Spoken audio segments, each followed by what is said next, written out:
é o que comanda tudo. A Babilônia comanda tudo, filho. Tudo. Todas as ligações de celular, tudo que você imaginar, a Babilônia escuta. Essas televisão, ele te vê, tudo. Nada foge aos olhos da Babilônia nessa terra que a gente vive. Tudo que você estiver usando de tecnologia é deles. Brinquedo dos anjos. Onde a cidade flutuante foi parar? Nimrod era um gigante, descendente de Cainã, filho de Cã, que havia sido amaldiçoado por Noé. Ele foi o construtor da Torre de Babel, que era uma plataforma estelar para a cidade flutuante. Mesmo tendo sido destruído em Gênesis, capítulo 11, apenas a cidade flutuante foi deixada. Porque você tem que entender que não foi destruído Babilônia, que estava no topo. Foi destruído o lançamento dela. O que foi destruído? Foi destruído 1/3 efeito de liquefação, 1/3 pelo plasma, não foi isso? E parece que ficou 1/3 só. E a Babilônia partiu para cima e ficou lá no bico da África, no portão de Gênesis. Já teve as lives passadas, você vai juntando tudo, filho. Você vai ficando conhecedor da verdade. E eles cessaram de edificar a cidade e a torre, por isso ela chamou aquele lugar de Babel, pois ali o Senhor confundiu a língua de toda a terra. Ei que estava a leste da terra de Sinar. Quando ele fala aqui, confundiu a língua de toda a terra, tudo antigamente você falava hebraico. O hebraico ele faz a construção da matrix perfeita. Quem profetiza em hebraico está profetizando uma realidade futura perfeita que vai ter uma gestação de 9 meses. Então, o que ele fez? Você fala português.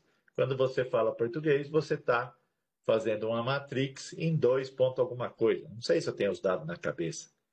Então, se você pegar hoje quem fala mandarim, quem fala inglês, quem fala russo, você pode ver que o hebraico, até mesmo a riqueza distribuída nesses países tomando o mundo.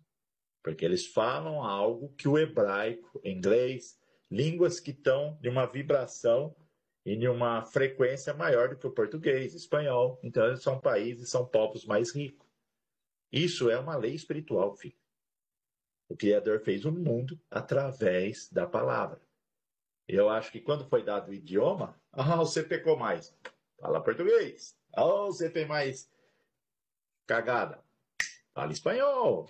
Você pecou menos. Fala inglês. Você meu, esse aqui não pegou tanto. Fala mandarim. Então, até onde nós nascemos, tem consequência. Tem hora que tem que falar a verdade, sabe? Mas tem pessoas que não estão preparadas para escutar a verdade.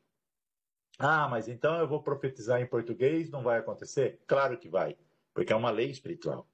Quando você fala palavras provenientes do Espírito, vai acontecer também. Mas talvez se você estivesse profetizando em hebraico, talvez o tempo é mais rápido. Só que também as pessoas, também às vezes, não pode ficar presa a detalhe. Idioma, se eu falei isso, aconteceu isso, sabe? Brasileiro é difícil. E quanto à torre que os filhos dos homens edificavam a terra, abriu a boca e engoliu aqui vai falar, eu tentando lembrar e aqui já vai falar. E engoliu uma terceira parte da mesma. Engoliu na terra. Por que você não vê ninguém cavando aí? Tem tem uma torre, tem 1/3 da torre enterrada aí. Por que os arqueólogos não vai aí? Sabe, aí você pega os arqueólogos, hoje eu vou fazer um desabafo. Não vou dar nome, não. Você pega pessoas, pastores famosos na internet, arqueólogo, aí andando só sobre o que está nas escrituras, né? Só algo que foi formulado por eles e programado por eles. Eles criam um programa. E aí eles ficam mostrando, mas não sai dali. Por que não vai lá cavar? Está falando que desceu. Por que não foi ali cavar? Não dá um passo fora do programa. Ai, que coisa linda que ele está falando. Que homem inteligente. Sistema.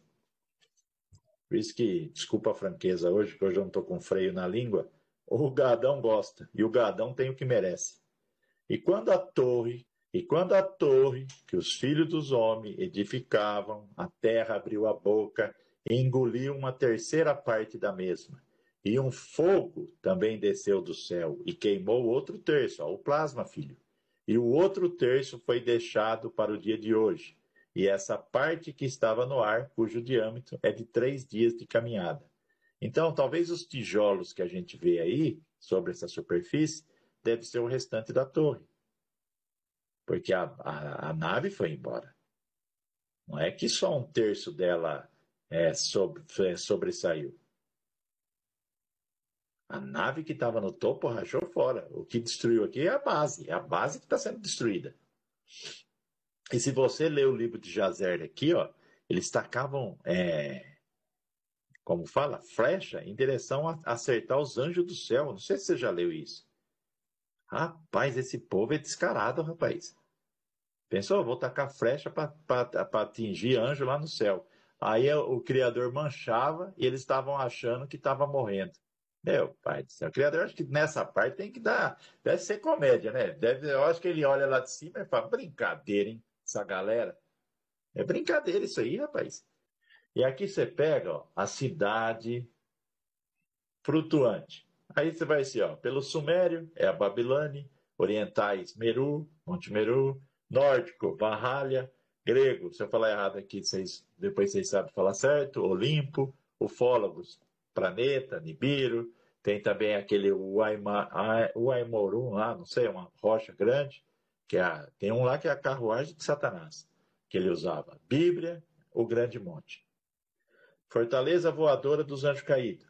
Efésios capítulo 6. Porque não temos que lutar contra a carne e o sangue, mas sim contra os principados, contra as potestades, contra os príncipes das trevas desse século, contra as hostes espirituais da maldade nos lugares celestiais. É onde está essa galera, filho. É onde está tudo essa corja. Tem que falar assim, rapaz. Não pode ter medo, não. Tem que confiar no Criador. É uma guerra. Sabe? É uma guerra. A estrutura do mal. Você vai ter lá a nota de dólar com a pirâmide cortada, uma pirâmide suspensa. Quem fica suspenso, filho? A Babilônia. Está mostrando ali na nota do dólar. Depois eu vou fazer uma live só de nota de dólar. Para mostrar tudo que tem lá. Tem coisa ali que as pessoas nem mostraram ainda, que eu aprendi com meu pai. Você vai ver o que tem lá. Aí você vai falar, você é doido?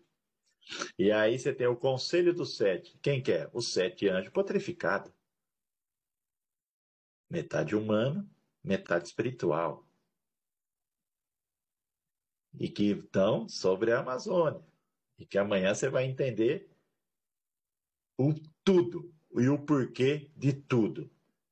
Aí você vai ter as famílias Illuminati, e o que você vai saber amanhã, nem 10 pessoas devem saber. Você vai ter os governos, líderes religiosos, militares, autoridades civis, e depois você tem nós aqui, ó, o povão.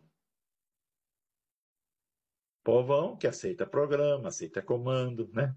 Essa é a verdade, não adianta falar que não é assim, porque é assim. Paciência, né? É a geração mais incrédula. Todo o sistema é comandado por Babilônia, a cidade voadora. Tudo é comandado por eles. Tudo. Não tem nada que eles não sabem. Aqui você tem o cubo. Ó. O que representa o cubo? Tem pessoa que você fala do cubo, ele é satanista. Isso aí é satanista. Rapaz, você tem que entender o que é o cubo, para você não ser enganado. Por que o cubo é negro? É a ausência de luz, de onda eletromagnética nos 3 dias de escuridão. É isso que a elite coloca essas imagens para todo lado. Não estou falando da fé dos muçulmanos, não. Estou falando do cubo. Que você tem estátua em Nova York, você tem estátua na Austrália, na Europa. Você tem uma estátua desse cubo aí. Eu já mostrei em vídeo. Essa é a libertação de todas as cadeias, de todos os anjos caídos. Ela se manifestará nos últimos dias. Apocalipse capítulo 8. E o segundo anjo tocou a trombeta, e foi lançado no mar uma coisa como um grande monte, ardendo em fogo, e tornou-se sangue a 1/3 parte do mar.